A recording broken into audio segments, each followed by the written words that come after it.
Fishing for silverfish on commercial venues has never been so popular, especially through the colder months. So we've come down to one of these great venues. We're here at Meadowlands Fishery near Coventry today. And we are here with one of the best in the business at catching silverfish, Steve Hemingray. And he has agreed to show us some tips that have given him the edge over the years. Well, I've timed that one right, Steve. What's that, a skimmer? Yeah, skimmer, not only a little in this time. We've had some big ones, but that's not the same stamp, but they all count. Just on casters? A little bit of a worm, that. Little piece of worm. Yeah. Try and get another one on that bit. Looks a very delicate rig. Yeah, 0.25 with a little bulk and a few droppers. Number 11, bulk made up of number 11s and number 11 droppers. 3 number 11 droppers. It's only shallow, so you certainly don't need much bigger. What depth are we looking at out there, Steve? I think it's about 3.5 foot. Approximately, and the lake doesn't get much deeper anyway. It's a bit deeper down that end, but it shallows up as you come up this way. Yes. And there's a bit of a breeze going down that far bank today, and it's making it back up. It's flowing up right to left. Well, the undercurrent. Yeah. And is that a good thing? Yeah, that's always the best way. You want the flow going the opposite way to the wind, and you can always get them lined up then. If it's going through the same as the wind, it's never quite as good. I notice you're actually feeding just to the right of your float. Yeah, just compensating for the flow. You know, trying to judge where your bait's actually going to land. Seems like the small ones have arrived. But you'll go through a spell like this, you'll catch some small ones, and then it'll change again. The bigger ones will arrive and you'll plunder those for a bit. They drift in and out. I think what happens is the bigger ones scare the smaller ones off. Of course, yeah. Just loose feeding casters? Just loose feeding casters there. Put some ground bait and worms in at the start. And I'm still pinging some pellets longer because I was out there for a while and did catch quite well at the start. Your reputation, Steve, for catching big nets of silverfish is right up there with the best of them. Well, thanks for that. It's very nice of you to say that, but I made a conscious decision some years ago. I used to do lots of carp fishing, and it's very difficult to be the master of all trades. So I sort of just concentrated, with my England stuff as well being very important to me, on my silverfish fishing rather than doing everything. So I've probably spent the last 15 years or so, you know, doing very little carp fishing. I do a little bit in the what we call the old closed season, but as soon as I go on my island trips, that's the end of it. So I don't do as much as I used to. And the silverfish fishing on commercials has come on leaps and bounds in the last few years. It's become a real popular branch of our sport, and it gives us the opportunity to come on these commercials in the winter, catch loads of fish. There's some good matches, big attendances, some big money matches, and it's something that, I love really. It's, my sort of fishing, and I look forward to it every year. So you've got 2 lines, a pellet line long? Yeah, pellet line long, and then casters with worms and ground bait short. And is that a standard approach? Yeah, that's like a standard approach. Start long on the pellets, see how the day progresses, and normally at the end, obviously it's different today with pleasure fishing and the fish will come short pretty quick. But normally, you wouldn't fish short till the last couple of hours, but you can have a really, really good end of the match fishing short on this lake.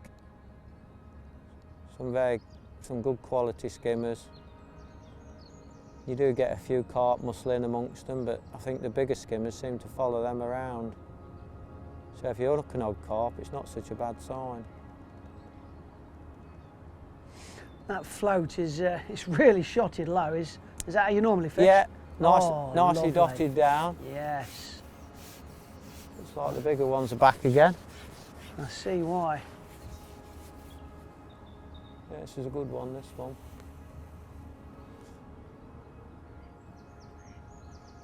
These are the ones you want to get you to £50 plus.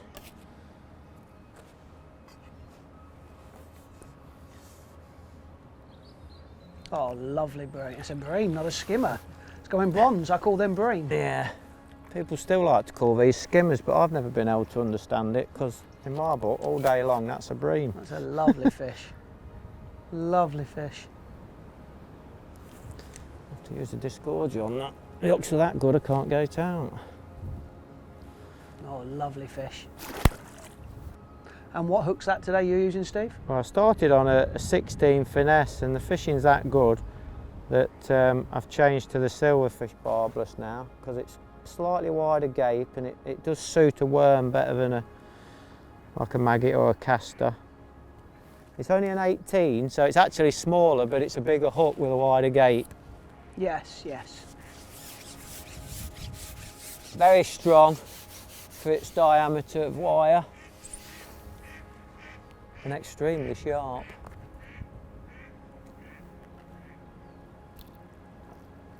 Few casters every cast, few pellets long. And a bite straight away. And I looked up and it weren't there. There's obviously a few fish in the swim now. Yeah. Yeah, I see liners all the time now. The float's just lifted up a bit then. There's a fish in the area. You think those skimmers swim around in shoals or? Oh yeah, yeah, big packs of them. Like sheepfish, follow each other around. There's a pile there now. That's amazing how quick that is. You've literally shipped out, lowered it in and it's just gone straight away.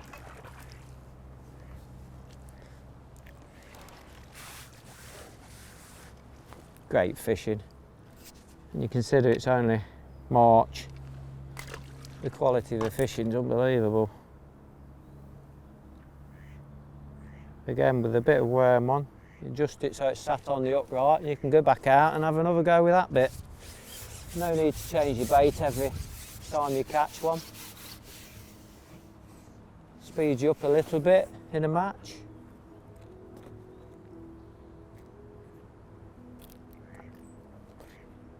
Feeding those casters short, just that little bit short on purpose. Yeah, yeah, because I want my bait to be the only one there, if you like. So I always try and feed. Now and again, I'll put them a bit more around my float, but most of the time I prefer to feed them short. I don't want them going long, because then I've got to go past it, which I don't want to be doing really.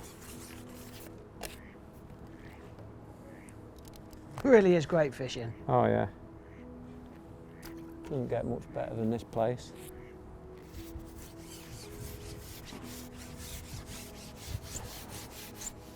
So when you plumbed up on that line, Steve, how much are we fishing over depth or just touching or shallow? No, I'm about 4 inches over depth. And why 4 inches? Well, I want to be on the bottom properly. I don't want to be fishing off the bottom. It's flowing a little bit, and now and again I'm just slowing it down a little bit because of the undertow. So it's just a matter of making sure your bait's just trundling along the bottom. Even when I'm fishing pellets on here, generally, unless it's really hard and still, I'll fish it, 4 inches over depth. So it just starts to drag an odd time, and if you just stop it, it'll just pop back up and just let it go a bit again. Now and again a little bit of a lift up can entice a bite. If you get towards the end of your peg and you've not had one. And just tell me again, and why are you lifting and dropping that that rig? Just trying to entice a bite. It's just a visual thing really. The fish see something and grab at it. Not always, but I'm not doing it all the time. But now and again, if I get a little bit far down my peg and I've not had a bite, before you bring it out and put it back at the top, it's just might entice something to happen. So I see you're using a black tip float today. Yeah. Obviously I'm fishing in the white water. It just makes it easier to see. I dot my floats right down. If that was a red top, it wouldn't be very easy to see it, or yellow. But being a black tip, it's just that much easier to see. You've just got to make sure that you're going to be in that white water all day. And you know, if it starts flowing a bit too much and you start going into a green bit, obviously you're not going to be able to see it.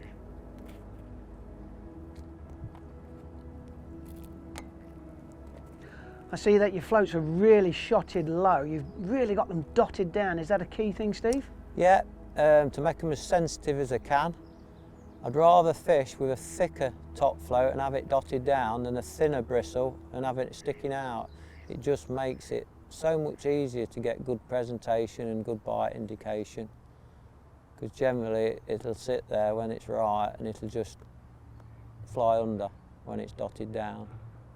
So it's all about reading the bites and not striking at line bites? Yeah.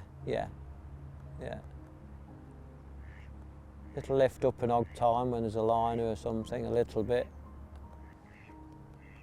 Little indications all the way down the peg, isn't there now? That's amazing. So I can see that float was up and down, up and down. You've waited patiently for a proper bite and it's resulted a fish in the mouth. You just want to be sure that it's a bite and not a liner. Yeah. Because you start foul hooking fish, if you strike at every movement, when there's one got it in the mouth, you'll know for sure. Lovely stamped fish those as well. Yeah, they're all weight builders. You just keep going.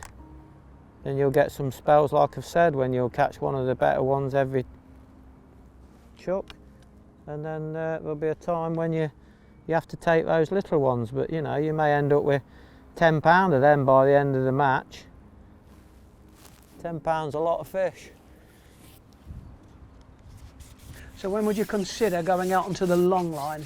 Well, I generally, you know, in a match I'd been starting on the long line and fishing there for quite some time before I came short. But obviously today with pleasure fishing it's always a little bit different. So I've started long and then I've had a little look short because it's been so good and the fish are already short. In a match it doesn't generally happen quite like that. You'd have to be a bit more patient. How long would you stay on this line for then, Steve?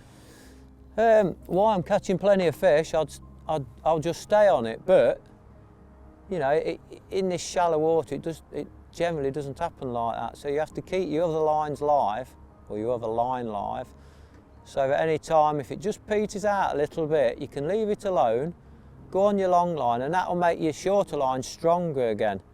So you'll go out long and you'll have a good little spell on there. But because it's so shallow, you'll scare them off again. And then you'll come back short, and they'll be queued up for you for a while again. So it's really important just to keep, you know, you may think, here we go, I'm going to catch a fish a chuck on this line the rest of the day. It very rarely happens like that. Maybe at the end of the match, for the last half an hour or so, it can be, you know, short only. But generally you have to keep swapping about just to keep it at the catch rate that it's needed to get you in the frame. So how have you started today's session, Steve? I'm guessing feeding is quite a key part. Yeah, and the way I always look at it is you can't take out what you've put in for a start, so that's the first thing to consider. And the second thing is you need to have a good start. You can't feed your peg and wait for 2 hours here. You'll be that far behind, but you'll never come back. So I always, where I'm going to start fishing, I always feed it very conservatively, and that depends on the time of year and the temperature. Obviously, you know, when it's frozen over, I might only put one little ball on because I want to go out there and catch straight away. Now I can feed a bit more on my shorter line because I might not want to fish there for, you know, 2 or 3 hours. So it doesn't matter. But what is important is a catch straight away. So I always feed accordingly to give me that chance of catching straight away. So what's your #1 tip regarding commercial silverfish then, Steve? Assessing the day as regards temperature and peg, and deciding what you're fishing for, weight-wise. So, and then it's a matter of tailoring your initial feed to how you think the match is going to start. So, for example, if we're in January and it's really cold, I'll feed very conservatively. I'll probably feed my longer line extremely conservatively, so I can go straight out and start catching. My shorter line, I'll probably feed a little bit more just to give me that chance of getting a good weight towards the end of the match. Oh, that was a nice bite. See the difference between that and some of the other things? That moved quick, didn't it? It did. Whereas some of the other things are just lifting it a little bit. That was a proper indicator. That's a gazunder. That's what I call a gazunder bite. He snatched at that. Charged in and charged out. Lovely. So take last Saturday, for example. I had 51 pound and all I fished was pellets. I fished pellets long, I fished pellets short. Now 2 months ago on the same peg, I wouldn't have fed any pellets. I would have just fed maggots and ground bait and casters, maybe a little bit of chopworm, but not a lot. But that just shows you the difference in, you know, it starts to warm up and all of a sudden, not only do you feed more, but you tend to feed different baits as well. And at the weekend, you don't have to put up with all that noise from that builder's yard up the road there. Yeah, it is pretty noisy today, It is, isn't it? yeah, it is. It's not putting the fish off though. No, it's not putting the fish off, but I can just hear it in the background all the time. It's another nice skimmer. Yeah, another nice skimmer. But drift in and drift out. Cracking fish. When they're in, you've just got to make the most of them. Lovely. He were never coming off. Back out with the same bait again, no problem. Right, it's gone a little bit iffy now on that short line. So what I'm going to do, I'm going to refeed it and have a go long back on my pellet line, which I've been feeding all the time. Just going to put a few worms in, a few casters, bit of dead maggot. Just a light squeeze of a ball and that should just perk it back up again.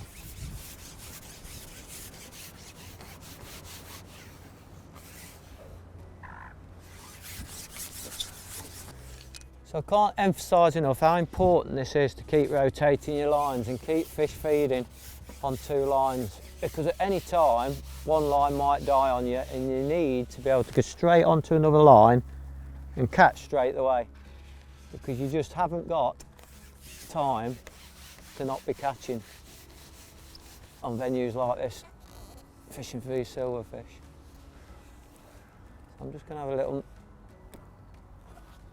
10 minutes on this, see what's out there. Hopefully there'll be a few fish still, but really important, keep feeding that short line now. The same as I've been feeding my long line with my pellets, my 4 mils, what I've been fishing short. With a bit of luck, there should be a few out there as well now. I keep seeing that you're getting indications on the float tip, Steve, but you're not striking?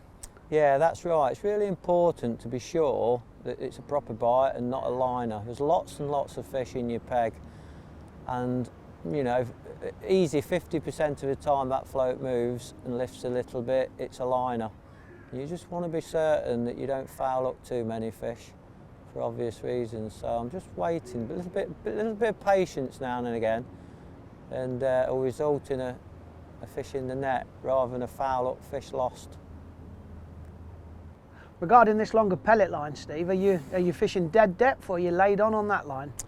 It's a little bit the same. There's a time and a place for both, and right now I'm fishing a little bit over depth. There you go, I've got one now. A little bit over depth, about 4 inches, the same, and mainly because of the flow. I want to be sure I'm fishing on the bottom, and if I was fishing dead depth, there's a good chance that bait would be slightly lifting off when I slowed it down a little bit. When it's still and there's no wind and no undertow, I'll quite often fish, you know, sort of dead depth. But certainly today, about 4 inches over depth seems to be about right. Just keeps you That's catching them. That's a weight builder, isn't it? Oh yeah, yeah. I know, Steve, you're not putting many pellets in your kinder pot. No, it's a bit of the old saying of little and often.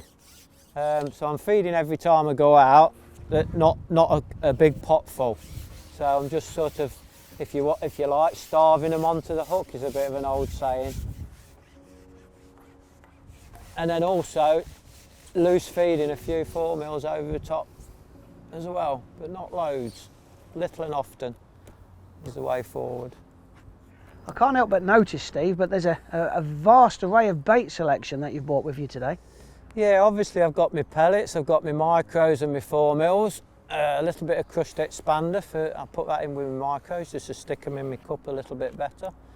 And then for my shorter line, I've got my casters and my worms, some maggots, some live maggots and some dead maggots, because they all have the place on different days. A little bit like the feeding we've already spoke about. There's a time and a place for everything, and it's just a matter of leaving your options open, because no 2 days are ever the same, and you just need to have that option to make a quick change on your choice of hook, bait or feed, just to make things happen or keep happening all day. When you lower your rigging, Steve, are you trying to put it in the same place every time? So I've got my marker on the far bank where I'm feeding all the time, but then obviously I'm searching down my peg with the way it's flowing today with the undertow. You know, quite often the fish are lying a little bit further, even though it's only, 3-4 foot deep. A lot of the bait is landing, as much as a metre downstream from where I'm feeding. So it's a matter of just running down your peg a little bit now and again and just seeing where the fish are sitting, and it will change during the day. Sometimes they'll be right on your bait and other times they'll have drifted down a little bit. So it's just a matter of searching down your peg now and again.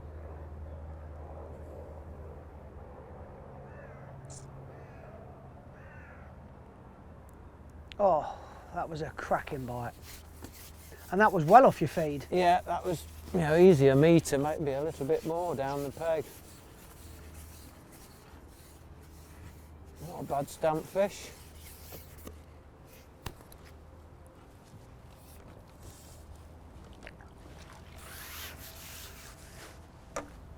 Another nice skimmer. Yeah, lovely.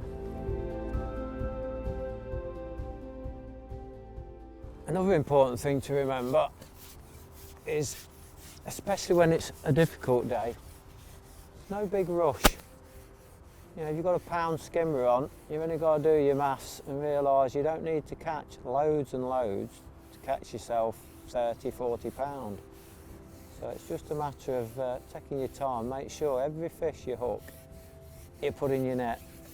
There's obviously a time in every match when you might be fishing short in the last hour and you might want to be a bit quicker, but the important thing is get him in your net. Well, thanks for sharing your tips with us today, Steve.